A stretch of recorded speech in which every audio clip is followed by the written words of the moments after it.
रूस जो सालों से सोना जमा कर रहा था, अचानक बेचने क्यों लगा? क्या दुनिया किसी नए आर्थिक संकट की तरफ बढ़ रही है? अगर दुनिया का एक ताकतवर देश अपना सेफ्टी फंड बेचने लगे तो ये सिर्फ खबर नहीं, चेतावनी होती है। आखिर क्यों 25 साल बाद रूस ने खोला है अपना गोल्ड वॉल्ट? आखिर ये कोई मजबूरी है या कोई बड़ी रणनीति? ये सब कुछ इस वीडियो में समझने की कोशिश करेंगे, क्योंकि अगर रूस सोना बेच रहा है, अपने देश का सोना बाहर निकाल रहा है, वो भी फिजिकल गोल्ड, तो ये चेतावनी हो सकती है। हेलो एंड वेलकम, आप देख रहे हैं गुड रिटर्न्स। मैं हूं आपके साथ अर्णिमा त्रिवेदी। दुनिया की सबसे बड़ी खबरों में से एक और शायद सबसे कम समझी जाने वाली भी। सोचिए, एक ऐसा देश जो सालों से सोना जमा कर रहा था, अब वही देश चुपचाप अपना सोना बेचने लगा। बात यहां हो रही है रशिया की। करीब 25 साल बाद पहली बार रूस ने अपने सेंट्रल बैंक के रिजर्व से, भंडार से असली सोना बाजार में उतारना शुरू कर दिया है। और ये कोई छोटी मोटी बिक्री नहीं है। रिपोर्ट्स की माने तो 2022 से 2025 के बीच रूस ने सोना और विदेशी मुद्रा मिलाकर करीब 15 ट्रिलियन रूबल बेच दिए हैं। और सिर्फ 2026 के पहले 2 महीनों में ही करीब 3.5 ट्रिलियन रूबल और निकल चुके हैं। अब अगर आप आंकड़ों को देखेंगे तो तस्वीर और ज्यादा साफ हो जाएगी। जनवरी में करीब 3 लाख ऑन्स सोना बेचा गया, फरवरी में 2 लाख ऑन्स, और सिर्फ 2 महीनों में अगर हम टोटल देखें तो 14 टन सोना बाजार में आ गया है रूस की तरफ से। यह पिछले कई सालों की सबसे बड़ी गोल्ड सेल मानी जा रही है। अब सवाल ये उठता है कि आखिर रूस ऐसा कर क्यों रहा? देखिए, सबसे बड़ा कारण है पैसों की जरूरत। यूक्रेन के साथ चल रहा युद्ध रूस की इकोनॉमी पर भारी पड़ रहा है। लगातार बढ़ता रक्षा खर्च, गिरती कमाई और ऊपर से पश्चिम देशों के सख्त प्रतिबंध, इन सब ने रूस की कमर पर दबाव बढ़ाया हुआ है और कमर टूटने की कगार पर आ गया है रूस। पहले रूस की आधी कमाई तेल और गैस से आती थी, लेकिन अब यह घटकर करीब 20% रह गई।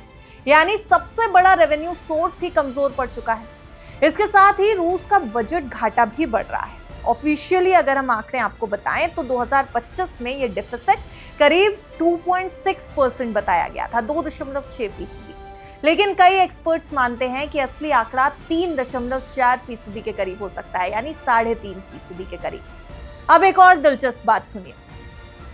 इस वक्त सोने की कीमतें रिकॉर्ड ऊंचाई पर नजर आती हैं। हालांकि काफी टूट चुका है सोना, लेकिन फिर भी सबसे ज्यादा वैल्यूएबल एसेट समझ में आ रहा है।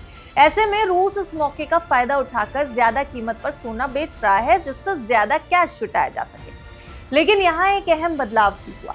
पहले रूस सिर्फ पेपर ट्रांजैक्शन करता था, यानी कागजों में सोना इधर उधर दिखाया जाता था, लेकिन अब वो असली फिजिकल गोल्ड बेच रहा है। और यही खबर इस बात को बेहद गंभीर बना रही है। इसका असर क्या हो सकता है, यह भी समझने की जरूरत है। अगर बड़े देश अपने गोल्ड रिजर्व बेचने लगते हैं तो ग्लोबल मार्केट में सप्लाई बढ़ती है। इससे सोने की कीमतों पर दबाव आने लगता है, लेकिन साथ ही ये एक बड़ा संकेत भी होता है कि अंदर ही अंदर इकोनॉमी पर प्रेशर बढ़ रहा है, आर्थिक दबाव बढ़ रहा है। अब इस पूरे सिनारियो का मतलब भारत के लिए क्या है? भारत के लिए क्यों ये खबर इतनी इंपॉर्टेंट है, ये भी समझिए। भारत दुनिया के सबसे बड़े गोल्ड कंज्यूमर्स में से एक है।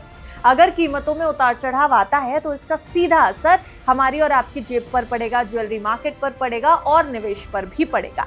साथ ही ग्लोबल अनसर्टेनिटी का असर रुपए और शेयर बाजार पर भी नजर आएगा, क्योंकि अगर गोल्ड मार्केट में वोलेटिलिटी बढ़ती है तो उसका असर सीधे रुपए और शेयर मार्केट पर आता है। तो कुल मिलाकर रूस अभी भी मजबूती दिखाता जरूर है, उसके पास 2000 टन से ज्यादा सोना है, लेकिन जब कोई देश अपने सुरक्षित रिजर्व को, अपने सेफ हेवन को छूने लगे तो समझ लीजिए कि दबाव बढ़ चुका है। यह सिर्फ रूस की कहानी नहीं है, यह पूरी दुनिया के लिए चेतावनी है। और आने वाले महीनों में इसका असर आपको अपने देश की इकोनॉमी पर भी महसूस हो सकता है और हमारी और आपकी जेब पर भी महसूस हो सकता है।